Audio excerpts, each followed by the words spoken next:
తాకట్టులో ఉన్న మీ బంగారాన్ని విడిపించి ఆ రోజు ఆన్లైన్ రేటుకి మేము కొంటాం. Bhavani gold company. నమస్కారం అండి, వెల్కమ్ టు సుమన్ టీవీ. ఇవాళ కార్యక్రమంలో ఒక అత్యద్భుతమైన దేవాలయం నేను మీకు చూపించబోతున్నాను. సంగారెడ్డిలో ఉన్నటువంటి శ్రీ వైకుంఠపురం. హైదరాబాద్ నుంచి సుమారుగా 65 కిలోమీటర్లు ఉంటుంది ఈ దేవాలయం. మనకి సమయం అయితే 1:50 వరకు పడుతుందండి. రోడ్లన్నీ బాగున్నాయి, చక్కగా రావచ్చు. బస్సులు అందుబాటులో ఉంటాయి, అలాగే ఆటోస్లో, మన సొంత వెహికల్స్, కార్స్లో కూడా రావచ్చు. చెప్పాను కదా, 2 గంటల్లో అలా ప్రయాణం చేసుకుంటూ వస్తే ఒక దివ్యమైన క్షేత్రంలో అడుగు పెడతాం. అదే ఈ అత్యద్భుతమైనటువంటి అభీష్ట సిద్ధి క్షేత్రం. శ్రీ మహాలక్ష్మి గోదాదేవి సమేతంగా విరాట్ స్వరూపంలో ఆ వెంకటేశ్వర స్వామి కొలువై ఉన్నటువంటి క్షేత్రం ఇది. ఎంతో మంది భక్తులకి ప్రత్యేకంగా వారు కోరుకున్న వాటన్నిటిని తీరుస్తూ కొంగు బంగారంగా వెలసలుతున్నాడు ఆ వెంకటేశ్వర స్వామి వారు. అందుకే ఈ క్షేత్రానికి అభీష్ట సిద్ధి క్షేత్రం అని కూడా పేరుంది. ఈ క్షేత్రం అంతా కూడా దాదాపుగా 6.5 ఎకరాల్లో ఉంటుందండి. డ్రోన్ విజువల్స్ మీకు చూపిస్తాను చూడండి, ఎంత బాగుందో. పగలు ఎంత అందంగా ఉందో రాత్రిపూట కూడా అంతే అందంగా దేదీప్యమానంగా వెలిగిపోతుంది వెలుగు జిలుగులతోటి. మొత్తంగా ఈ ఆలయం జై శ్రీమన్నారాయణ చారిటబుల్ ట్రస్ట్ ఆధ్వర్యంలో నడుస్తోందండి. తెలుసుకుందాం ఇంకా ఆలయ విశేషాలు. ఇక్కడ అన్ని ప్రత్యేకమే. స్వామి, అమ్మవార్లు, అలాగే కొన్ని ఉపాలయాలు ఏవైతే ఉన్నాయో అన్ని చాలా ప్రత్యేకంగా ఉంటాయి. స్వయం వ్యక్తమైనటువంటి దేవతామూర్తులను కూడా మనం ఇక్కడ దర్శించవచ్చు. తెలుసుకుందాం ఆలయ విశేషాలు. వివరించేందుకు మనతో పాటు ఉన్నారు జై శ్రీమన్నారాయణ చారిటబుల్ ట్రస్ట్ చైర్మన్, ఆలయ ప్రధాన అర్చకులు డాక్టర్ కందాడై వరదాచార్య స్వామి గారు. వారితో మాట్లాడదాం. స్వామి నమస్కారం అండి.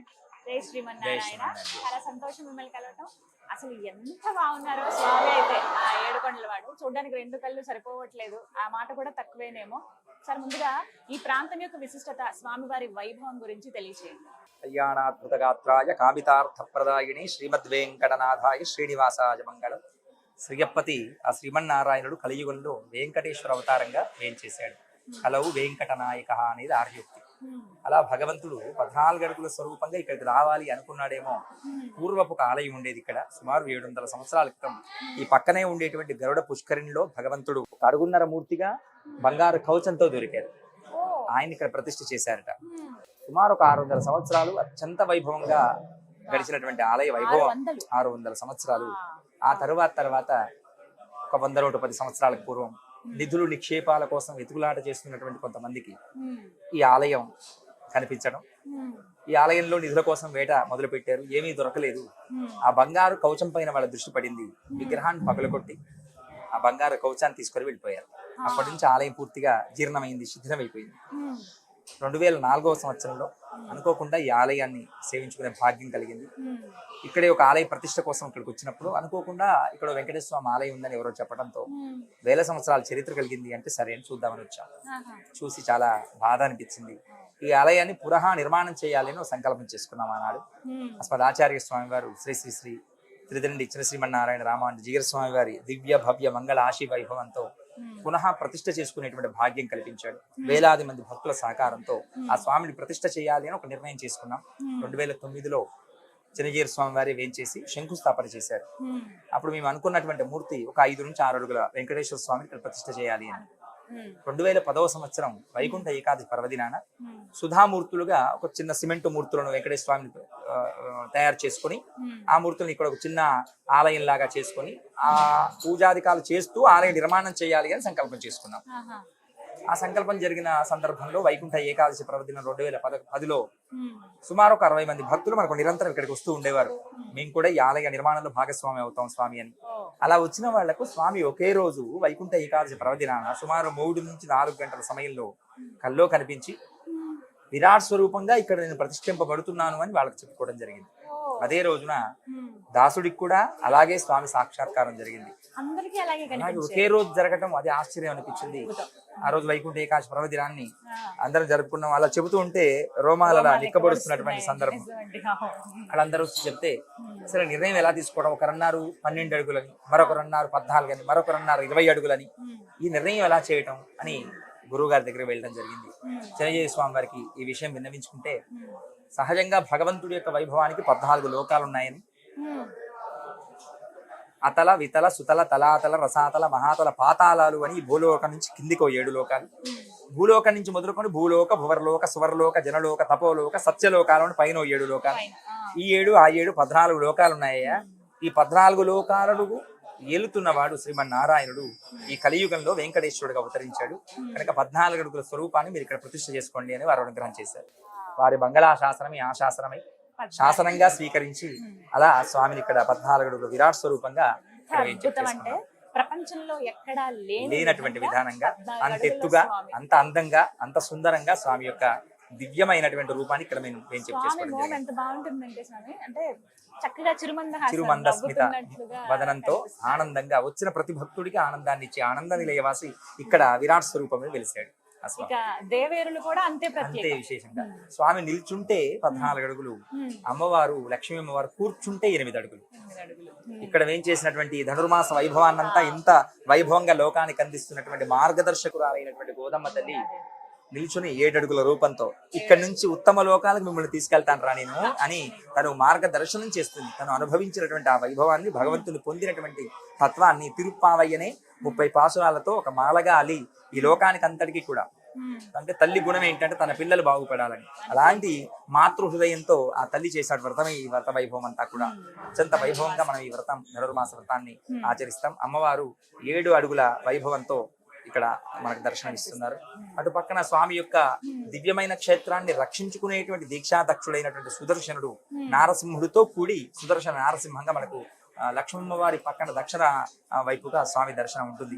ఇక్కడ సకల విద్యలకు మూలమైనటువంటి ఆధారభూతుడైన ఆధారం సర్వ విద్యానాం హయగ్రీవం ఉపాస్మహని ఆ హయగ్రీవుని ఉపాసిస్తే సకల విద్యలు మనకు అనుగ్రహంగా లబ్ధి అవుతాయట. అలాంటి సుందరమైన రూపం ఇక్కడ లక్ష్మీ హయగ్రీవుని కూడా ప్రతిష్ఠ చేసుకోవడం జరిగింది. ఆచార్య స్వామి వారు ఏది ఎలా మనం ఇక్కడ ప్రతిష్ఠించుకోవాలో వారే నిర్ణయం చేశారు. అలాగే వారి ఆజ్ఞగా ఇక్కడ ఈ క్షేత్రాన్ని మనం ఇలా నిర్ణయం చేసుకొని నిర్మాణం చేసుకొని అద్భుతంగా నిర్వహణ చేసుకునేటువంటి భాగ్యాన్ని పొందున్నాం. బయట చూసుకుంటే గనక రావడమే హనుమంతుల వారిని ముందుగా రాజగోపురం మనకు తూర్పు భాగంలో 216 అడుగుల ఎత్తుతో నిర్మాణం అవుతోంది. అది మనకు ప్రధాన ద్వారం అవుతుంది. ఆ ద్వారం నుంచి రాగానే ముందు అమ్మవారు భూలక్ష్మి అవతారంగా ఇక్కడ వెలిసినటువంటి సర్వమంగళ అమ్మవారు మనకు దర్శనమిస్తారు. సర్వమంగళ మాంగళ్యాన్ని మనం చదువుతూ ఉంటాం. ఆ శ్లోకానికి అద్భుతంగా అద్దేట్టుగా సర్వమంగళ అమ్మవారు నేను ఇక్కడ ఉన్నాను అని పుట్టలో తాను ఉన్నాను అని ఓ వ్యక్తి వంటిపై ఆవహించి చెబితే సుమారు ఒక 3-4 వేల మంది మహిళలు పసుపు నీళ్లు పోస్తే పుట్టంతా కరిగిపోయి ఆ పుట్టలో అమ్మవారి సాక్షాత్కారం కలిగింది. మనకు అమ్మవారిని అక్కడ ముందు దర్శనంగా మనం ఏం చేసుకున్నాం. భూలక్ష్మి ఆరాధనగా చక్కగా నిరంతరము పాంచరాత్ర ఆగమ శాస్త్ర ప్రకారంగా మనం ఆరాధన చేసుకుంటాం. అటు నుంచి కొద్దిగా ముందుకు వస్తే ఈ క్షేత్రాన్ని సంరక్షిస్తూ రక్షిస్తూ పాలిస్తూ ఉన్నటువంటి మహానుభావుడు క్షేత్రపాలకుడుగా ఉన్నటువంటి ఆంజనేయుడు. దక్షిణముఖ శనైశ్వరయుత స్వయంభూ దాసాంజనేయుడు ఆయన పాదాల కింద శనైశ్వరయుతంగా ఉన్నటువంటి ఏకైక క్షేత్రం మన వైకుంఠపుర క్షేత్ర పాలకుడైనటువంటి ఆంజనేయ స్వామి. ఆయన ఎవరు ఏది కోరుకుంటే అది ఆయన దగ్గర ముడుపు కడితే చాలు ఆ ముడుపును ఆయన స్వీకరించి ఆ కోరికను సిద్ధింప చేసేటువంటి క్షేత్రపాలకుడు మన ఆంజనేయ స్వామి. అద్భుతమైనటువంటి రూపం. ఆలయం గురించి అండి వైకుంఠపురం అని విన్నాం. ఎందుకు ప్రత్యేకంగా ఈ పేరు అంటే నాకు బొమ్మర పోతన గారి పద్యమే గుర్తొచ్చింది. అలా వైకుంఠపురంలో ఆమూల సౌదంబులో. అవును, అంటే సహజంగా మనకు వైకుంఠం అంటే పరమాత్మ ఉండే ఆస్థానం అని పేరు. ఇక్కడ చతుర్దశ భువనాధీశ్వరుడైనటువంటి విరాట్ స్వరూపంగా వెలుస్తున్న స్వామి ఉండే క్షేత్రం సాక్షాత్ వైకుంఠమే కదా అనిపించింది స్వామివారికి. ఆ మాట వినిపిస్తే చాలా బాగుందయా, శ్రీ వైకుంఠపురము అని దీనికి నామకరణం చేసుకోండి అని. ఆ పక్కనే మీరు ఏది కోరుకుంటే అది జరుగుతుంది కదా, అందుకని దీనికి అభీష్ట సిద్ధి క్షేత్రం అని కూడా మీరు నామకరణం చేసుకోండి అన్నారు. శ్రీ వైకుంఠపురం ఈ ప్రాంతానికి పేరు, ఆయన నివసిస్తున్నటువంటి ప్రాంతానికి పేరు. ఈ క్షేత్రానికి అభీష్ట సిద్ధి క్షేత్రం అని పేరు ఆచార్య స్వామి వారు అనుగ్రహం చేశారు. ఇక్కడ మరొక విశేషం ఏమంటే మనకి ఈ ప్రాంతంలో ఎక్కడా లేదు విమాన వెంకటేశ్వర స్వామి రూపం కూడా మనం ఇక్కడ దర్శించుకుంటాం. చాలా అద్భుతంగా స్వామి యొక్క దర్శనం ఉంటుంది. వాయువ్య భాగంలో పై నుంచి స్వామిని ఎవరైతే స్వామి లోపలికి వచ్చి దర్శనం చేసుకోలేరో వాళ్ళ కోసం విమాన వెంకటేశ్వరుడిగా కూడా ఆ స్వామి ఒక అడుగున్నర మూర్తిగా, అంటే పూర్వం ఈ క్షేత్రంలో ఉన్నటువంటి వెంకటేశ్వరుడు ఎలా అయితే ఉంటాడో ఆ రూపాన్ని మనం ఊహించుకొని అలా భగవంతుని అక్కడ మనం ప్రతిష్ఠ చేసుకోవడం జరిగింది. అప్పటి మూర్తి లేరమ్మా, భిన్నమైపోయారని. మనం సహజంగా భిన్నమైన మూర్తులను ప్రవాహంలో కలుపుతాం అలవాటు, అలాగే మనం ప్రవాహంలో కలిపే ఉండాలి. ఇక్కడ ప్రత్యేకమైన దినాలు రోజులు ఏమిటండి? ప్రతిరోజు ప్రత్యేకమే భగవంతుడి సన్నిధికి రావడానికి. కానీ ప్రత్యేకంగా అంటే మనకు శ్రవణ నక్షత్రం శ్రీవారి జన్మ నక్షత్రం, కన్యా శ్రవణ సంజాతం కృపా వాత్సల్య సాగరం అని ఆయన వాత్సల్యాన్ని ఆయన కృపను పొందడానికి కోరుకున్నటువంటి ప్రతి భక్తుడు ఆయన అభిషేకాన్ని సేవించుకోవాలట. ఎందుకంటే శ్రవణ నక్షత్రం రోజు ఈ లోకంలో ఆవిర్భవించాడు వెంకటేశ్వరుడు. ఆ శ్రవణ నక్షత్రం రోజున స్వామికి చక్కటి అభిషేకం జరుగుతుంది, వేలాది మంది భక్తులు పాల్గొంటారు. ప్రతి నెల శ్రవణ నక్షత్రం రోజు వెంకటేశ్వర స్వామికి అభిషేకం ఉంటుంది. అట్లాగే మనకు ప్రతి శనివారం రోజున కనీసంగా 3 నుంచి 5 వేల మంది భక్తులు స్వామివారిని సేవించుకుంటారు. వచ్చిన ప్రతి భక్తుడికి జగన్నాథ తదియారాధన సేవా సమితిగా కొంతమంది భక్తుల సమూహం ఏర్పడి వచ్చిన ప్రతి భక్తుడికి భోజనం చేసే పరమాత్మ స్వరూపమైనటువంటి అన్నాన్ని, అన్నం పరబ్రహ్మ స్వరూపం అంటాం, ఆ అన్నాన్ని పరమాత్మ స్వరూపంగా పరమాత్ముడు ఇచ్చినటువంటి ఆ అన్నాన్ని 10 మందికి చక్కగా ఉపయోగించేటువంటి ప్రయత్నం జగన్నాథ తదయారాధన సేవా సమితి అని ఒకటి కమిటీ వేశాం. ఆ కమిటీ ద్వారా చక్కగా నిర్వహిస్తూ ఉన్నారు. మనం ఈ ఆలయ నిర్వహణ అంతా జై శ్రీమన్నారాయణ చారిటబుల్ ట్రస్ట్ అని చారిటీ ఒక ట్రస్ట్ లాగా ఏర్పడి కొంతమంది భక్తుల సహకారంతో అద్భుతంగా నిర్మాణము నిర్వహణ అంతా కూడా మనం చక్కగా కావించుకుంటూ ఉన్నాం.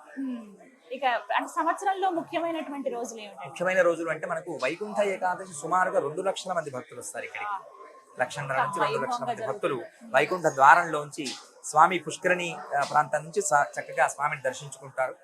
ఉదయం 5 గంటల నుంచి ప్రారంభమైన దర్శనాలు రాత్రి 11 గంటల వరకు 4 లైన్లుగా ఉంటాయి. అందరూ ఎక్కడ ఎవరికి ఏ ఇబ్బంది కాకుండా చక్కగా ఏర్పాట్లు జరుగుతాయి. వీళ్ళందరూ చక్కగా స్వామివారి దర్శించుకుని వెళ్తారు. అట్లాగే మనకు స్వామివారి ప్రతిష్ఠ జరిగింది మాఘ పంచమి.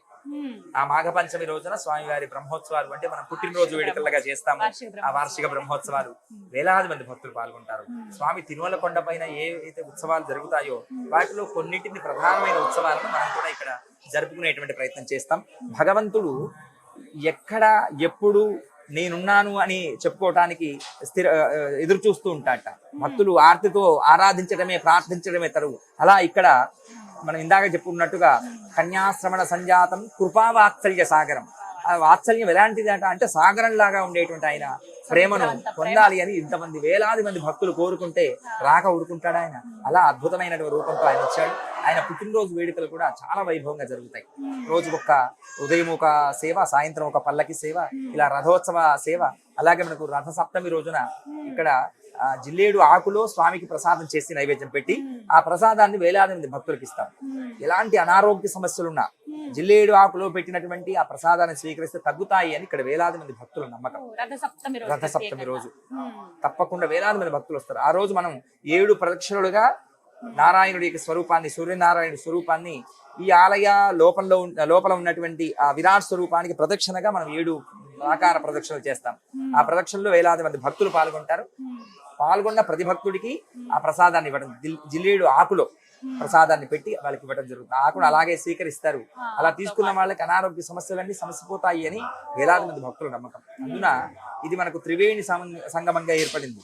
ఉన్నది తెలంగాణలో, దక్షిణం వైపుకు వెళితే మహారాష్ట్ర, ఉత్తరానికి వెళితే కర్ణాటక. ఇలా ఈ 3 రాష్ట్రాల నడుమ వెలిసినటువంటి అద్భుతమైన క్షేత్రం ఇది. ఈ 3 రాష్ట్రాల నుంచి, ఆంధ్ర నుంచి కూడా వేలాది మంది భక్తులు మనకు స్వామివారి దర్శనానికి వస్తారు. అందులో అభీష్ట సిద్ధి క్షేత్రం అయింది కనుక ఎవరు ఏది కోరుకుంటే అది భగవంతుడు భక్త సులభుడుగా ఉండి ప్రసాదిస్తున్నాడు కనుక ఆ వైభవంలో అందరూ పాల్గొంటున్నారు వేలాది మంది భక్తులు. ఎన్ని సంవత్సరాలుగా మీరు స్వామివారి సేవలో ఉన్నారు? ఆలయం అంటే పూర్వపాలయం జీర్ణం కావడం కొంత బాధ అయినప్పటికీ ఎప్పటి సుకృతమో, పెద్దల అనుగ్రహమో, ఆచార్య మంగళాశాసనమో పునః నిర్మాణం చేసుకునేటువంటి భాగ్యం కలిగింది మాకు ఇక్కడ. 2004లో ఈ ఆలయాన్ని చూసి కొంతమంది కమిటీ సభ్యులుగా ఏర్పాటు చేసుకుని ఆ భక్తుల సమూహంగా జై శ్రీమన్నారాయణ చారిటబుల్ ట్రస్ట్ అని ఒక ట్రస్ట్ పెట్టి 2005 నుంచి ఈ ఆలయం కోసం మనం పాటుపడుతూ ఉన్నాం. పాటు అనకూడదు, సేవ చేసుకునే భాగ్యం ఇచ్చాడు, సేవ చేసుకుంటున్నాం. ఆ సేవలో వేలాది మంది భక్తులు సహకారం చేస్తున్నారు. అద్భుతమైన ఆలయ నిర్మాణం జరిగింది. ఇప్పుడు 216 అడుగుల ఎత్తుతో తూర్పు రాజగోపురం, 64 అడుగుల ఎత్తుతో దక్షిణ, ఉత్తర, పశ్చిమ గోపురాలు నిర్మాణం అవుతున్నాయి. సుమారు 20 నుంచి 30 కోట్ల రూపాయల నిర్మాణ వ్యయం. అది వ్యయం కాదు, అది అద్భుతమైనటువంటి కట్టడం. మనందరికీ కూడా అదృష్టాన్ని ఇచ్చేటువంటి కట్టడం. రాజగోపురంగా ఈ క్షేత్రం, ఆ రాజగోపురంలోంచి భగవంతుడు సేవించుకొని, ఆ రాజాదిరాజు అయినటువంటి మహానుభావుని సేవించుకొని తరించే ప్రయత్నంలో అందరూ భాగస్వాములు అవుతున్నారు. ఇది ఆనందదాయకమైన విషయం. ఒక మాట స్వామి, స్వామివారి అనుగ్రహాలు ఎన్నో రకాలుగా చూపిస్తూ ఉంటారు, ఆయన నిదర్శనాలు. అలా మీకు కలిగినటువంటి అనుభవం? అద్భుతమైన అనుభవాలు ఉన్నాయి తల్లి, చాలా అనుభవాలు ఉన్నాయి. 1, 2 అని కాదు, వేలాది మంది భక్తులు ఉన్నారు ఇక్కడ. పూర్వం ఇక్కడ వచ్చినటువంటి ఈ జోగిపేట ప్రాంతంలో ఉండేటువంటి ఒక భక్తులు, ఆయన భార్యకు లోపల సుమారు ఒక 3 నుంచి 4 కిలోల గడ్డ ఉంది అని డాక్టర్లు నిర్ణయం చేశారు. స్కాన్ చేస్తే దాంట్లో గడ్డ కూడా కనిపిస్తోంది. వాళ్ళు ఓ సమయంలో సంగారెడ్డికి వెళ్ళి తిరిగి వెళ్తున్న క్రమంలో బాగా తుఫాను సమయం, అది బాగా వర్షము, ఇతర విపరీతమైన గాలి ఉండటంతో ఎటు పోవాలో తోచక ఈ ఆలయం లోపలికి వచ్చారు. వచ్చి అక్కడ పక్కన పడుకొని ఉన్నారు. వాళ్ళు పడుకున్న సమయంలో ఒక పెద్ద కోతి వచ్చి, నిద్రిస్తున్న సమయంలో పెద్ద కోతి వచ్చి ఆమె గర్భంలోకి చేయి పెట్టి తీసింది. అలా తీస్తుంది, ఆమె అరుస్తోంది. పక్కన పడుకున్న భర్త లేచి లేపితే ఆవిడ ఉరకట్లే పలకడం లేదు. ఒక రకమైనటువంటి మత్తులోకి వెళ్ళిపోయింది ఆవిడ. కింది నుంచి రక్తస్రావం అవుతోంది. ఆ రక్తస్రావం చూసి భయపడిపోయి 108కి ఫోన్ చేస్తే అక్కడ ఉండేటువంటి వాచ్మెన్ ఈయన కలిగి ఆవిడ పట్టుకొని తీసుకొని వెళ్ళారు. ఆ 108లోకి వేశారు. తీసుకొని డాక్టర్ గారి దగ్గరికి వెళ్ళారు. వెళితే రక్తస్రావం అవుతుంది, ఈవిడ పూర్తిగా అసలు సోయిలో లేదు, అలా ఉంది, చాలా కష్టం అవుతుంది, మీరు హైదరాబాద్ తీసుకెళ్ళండి. హైదరాబాద్ లో పెద్ద ఆసుపత్రికి తీసుకెళ్లారు. తీసుకువెళ్ళి స్కాన్ చేస్తే లోపల ఉండేటువంటి గడ్డ మాయమైపోయింది. ఇప్పటికీ ఆవిడకి ఆ పొట్ట మీద ఒక మచ్చ ఉంటుంది. డాక్టర్లు ఆపరేషన్ చేసి వేస్తే ఎలా ఉంటుందో అలా మచ్చ ఉంటుంది ఆవిడకి. ఆంజనేయ స్వామి ఏమైందమ్మా అని చెబితే పెద్ద కూతొచ్చింది, నా మీద కూర్చుంది, లోపల చేయబెట్టింది, గర్భం లోపలికి చేయబెడితే నేను తట్టుకోలేక మూర్చిల్లి పడిపోయాను. అలా మూర్ఛలోనే ఉంది. 3 రోజుల తర్వాత మేలుకొచ్చింది ఆవిడకి. చూస్తూ గాయము లేదు, ఏమీ లేదు, లోపల ఉండేటువంటి గడ్డ ఇలా కొన్ని వందల మహత్యాలు స్వామి సన్నిధిలో జరిగాయి. వాళ్ళకు చిన్న ఇల్లు ఉంటే 100-120 గజాల్లో ఆ ఇల్లు అమ్మి స్వామికి ఒక 5 లక్షల రూపాయల ద్రవ్యం ఇచ్చిపోయారు. ఎందుకయా పేదవాడివి అంటే, లేదు స్వామి, నా భార్య బతికింది, ఆ గడ్డ తీస్తే బతుకుతుందో చచ్చిపోతుందో తెలియదన్నారు డాక్టర్లు. అలాంటి మహత్యం చేసిన భగవంతుడికి ఎంత ఇచ్చినా తక్కువే అని, అంత పేదవాడు కూడా ధనికుడై మనస్సు నిండా భగవంతుడి భావం పెట్టుకొని వచ్చి భగవత్ సేవ చేసినటువంటి మహానుభావుడు. ఇలా ఒక్కొక్కరు ఒక్కొక్క రకమైనటువంటి మహత్యాన్ని స్వామి సన్నిధిలో చెప్తుంటారు. నాకు అనేకములు అయ్యాయి భగవద్ అనుగ్రహం చేత, అవి చెప్పజాలను వేలున్నాయి. చాలా కలుగుతాయి మీకు, స్వయంగా స్వామి దగ్గరే ఉంటారు కాబట్టి. ఇంకొకటి ఏమిటంటే, స్వామిని ముట్టుకునే అవకాశం కేవలం మీకు మాత్రమే లభిస్తుందండి. అది ఎంతటి అదృష్టం, జన్మ జన్మాంతరాల పుణ్యం అంతా ఒక పోగుగా పోస్తే ఈ జన్మలో ఆ అదృష్టం కలిగింది మాకు. మనకు ఇంకా అద్భుతమైనటువంటి విషయం ఏమిటంటే, సర్వమంగళ అమ్మవారు ఆవిర్భవించినటువంటి రోజున మీరు చూడండి, రోమాలను నిక్కబుచ్చేటువంటి సందర్భం అది. అమ్మవారిని సుమారు ఒక 4-5 మంది శివదీక్షలో ఉన్నటువంటి స్వాములు పట్టుకున్నారు. ఆ తర్వాత కొంతమంది మహిళలు వచ్చి పట్టుకున్నారు. అమ్మవారు కదల్లే మెదల్లే లేవలేకపోయింది. ఎవరో నన్ను వెనక నుంచి తోస్తే ఆ గుంతలాగా ఏర్పడినటువంటి ఆ పుట్ట ఉన్నటువంటి ప్రాంతంలో గుంతలో పడిపోతే అమ్మవారిని అలా పట్టుకొని తీసుకొచ్చి లోపల పెట్టాను ఒక్కడిని అని చెబుతున్నారు తప్ప, వేల మంది వీడియోలు తీశారు, ఎక్కడ వీడియోలో రాలేదు తల్లి. అంత అద్భుతమైనటువంటి మహత్యం జరిగింది. ఆ తర్వాత మనం 2013లో అమ్మవారి ప్రతిష్ఠించే సమయంలో 6 మందిని పడితే తప్ప అమ్మవారి కదల్లి అలా కూర్చోవటానికి, అంత బరువు ఉన్న విగ్రహం దూది పింజలాగా అలా తీసుకొచ్చి భాగ్యం కలిగింది.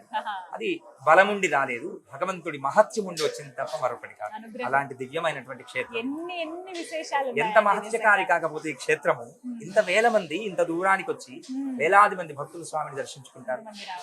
స్వామిని చూడగానే అసలు ఏం కోరుకోవాలి మేము వచ్చే భక్తులము? ఏమి కోరొద్దు, అయ్యా నీ దయ ఉంటే చాలు తండ్రి, నాకు నీ పిల్లలం మేము, నువ్వు నా తండ్రివి, నాకు ఎప్పుడు ఏది ఎప్పుడు ఎంత ఎలా అవసరమో అది నీకు తప్ప ఎవరికి తెలుసు. మేము వచ్చింది నీ దాకా భగవతో బలేన భగవతో వీర్యేన భగవత తేజస భగవత కర్మణ భగవత కర్మ కరిష్యామైన, నీ కోసం నీ వలన నీ చేత నువ్వు సృష్టించినటువంటి నేను నీ దగ్గరకు వచ్చానయ్యా, కనుక నీ అనుగ్రహం ఉంటే చాలు, మరి ఏం అవసరం లేదు అని భగవంతుడు కోరుకుంటే ఏదైనా కోరితే ఆ ఒక్కటే ఇస్తారు. ఎందుకు ఒకటి కోరుకొని తీసుకోవాలి? అంతా నీవే, నీదైన ఆస్తి అంతా నాదే అయినప్పుడు భగవంతుడు ఒకటి కోరుకొని చిన్నపుచ్చుకోకూడదు. మనం భగవంతుడు అనేకములకు కోరుకోవచ్చు. ఆపద మొక్కుల వాడు ఆయన. ఏదైనా ఆపద వస్తే నిజంగా కోరుకుంటే తీరుస్తాడు, కానీ చీటికి మాటికి ఏదో వచ్చి కోరుకోకూడదు. నువ్వు నా తండ్రివి, నేను నీ తనయుడిని, అంతకు మించిన కోరిక అవసరం లేదు. స్వామి నవవిధ భక్తి మార్గాల్లో ముందుగా స్వామిని కీర్తనతో కీర్తిస్తూ ఉంటాం. అలా లేకపోతే ఏదైనా శ్లోకమా మంత్రమా ఆ స్వామిని ఎలా పిలవాలి, ఎలా కొలుచుకోవాలి? ఇప్పుడు ఇందాక వాళ్ళు ఇప్పటిదాకా అన్నమాచార కీర్తన వాడారు. ఎంత మాత్రమున ఎవరు తలచినా అంత మాత్రమే నీవు, ఎవరు ఎప్పుడు ఎట్లా తలిస్తే అట్లా మారిపోయే తత్వం కదా అయింది. పర వ్యూహ విభవ అంతర్యామి అర్చావతారాలను 5 గుణాలు ఉన్నాయి భగవంతుడికి. పరము అంటే పరమపదంలో ఉండేటువంటి వైకుంఠవాసి అయినటువంటి శ్రీమన్నారాయణ. వ్యూహము అంటే మనం ఊహిస్తే ఎలా అయితే అలా ఈ వ్యూహ రచన చేసినటువంటి మహానుభావుడు కొంతమంది. ఇంకా దశావతార రూపాల్లో ఉండేటువంటి మహానుభావులు కొంతమంది. దశావతారాల్లో హయగ్రీవ స్వామి ఉండడు, వెంకటేశ్వరుడు ఉండడు, తన వైభవాన్ని లోకానికి చాటుకోవడానికి వచ్చినటువంటి మూర్తులు వైభవ మూర్తులు అంటారు. ఇవన్నీ కాకుండా అర్చక రూపంగా ఉండేటువంటి రూపం మరొకటి. ఇవేమీ లేవు, నాకు ఏమి చేత కాదు, నీ నామస్మరణ తప్ప నేనేమి చేయలేదు.